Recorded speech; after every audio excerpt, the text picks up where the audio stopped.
اعوذ باللہ من الشیطان الرجیم بسم اللہ الرحمن الرحیم۔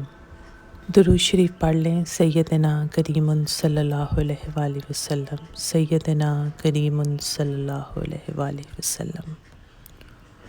السلام علیکم ویورز، میں ویلکم کرتی ہوں آپ کو وظائف ورلڈ میں، اور امید کرتی ہوں جو میں وظائف آپ کے ساتھ شیئر کر رہی ہوں گی وہ آپ کے لیے ہیلپ فل رہ رہے ہوں گے۔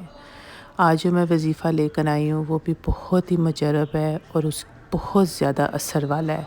آج کل آپ کو پتہ ہے نفس و نفسی کا عالم ہے، جو ماں باپ کے حقوق ہیں وہ اولاد ادا کرنا ہی بھول گئی ہے، اور اسی طرح ماں باپ بھی اپنے بچوں کو وہ توجہ نہیں دے پاتے، جس وجہ سے بچے بہت زیادہ سپوائل ہو جاتے ہیں اور بچے آگے سے بدتمیزیاں شروع کر دیتے ہیں۔ تو آج جو میں وظیفہ لے کر آئی ہوں وہ اولاد کے لیے ہے، بچوں کے لیے ہے جن کے بچے نافرمان ہیں، وہ والدین اس کو بلا جھجک پڑھیں۔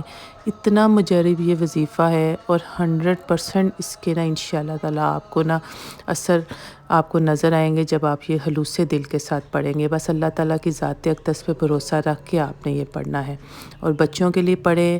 جب آپ نے اس کا انعقاد کرنا ہے اول و آخر درود شریف آپ نے پڑھنا ہے 3 دفعہ یا 7 دفعہ۔ یہ جی سورۃ الفاتحہ ہے جو پہلے سپارے میں الحمدللہ شریف کی صورت ہے۔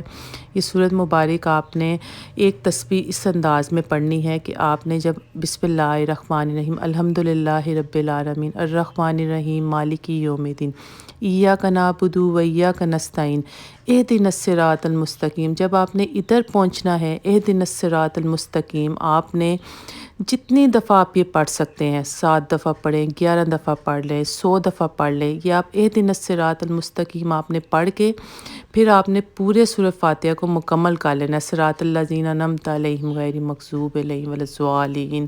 پھر آپ نے اپنی اولاد پہ پھونک مارنی ہے، اور انشاءاللہ تعالیٰ نافرمان اولاد جو آپ کا کہنا نہ مانتی ہو اور بدتمیزی کرتی ہو، انشاءاللہ تعالیٰ وہ راہ راست پہ آ جائے گی۔ بس آپ نے خلوص دل کے ساتھ یہ اللہ پاک سے دعا کرنی ہے، سجدے میں جا کے دعا کریں، اور انشاءاللہ تعالیٰ آپ جب دیکھیں گے کہ اتنا یہ مجرب وظیفہ میں نے آپ کو بتا دیا۔ بہت شکریہ ویڈیو دیکھنے کا، پسند آئے تو لائک کر دیں، میرے چینل کو سبسکرائب کریں اور بیل آئیکن کو ضرور دبا دیں تاکہ میری ہر آنے والی ویڈیو آپ دیکھ سکیں۔ بہت شکریہ۔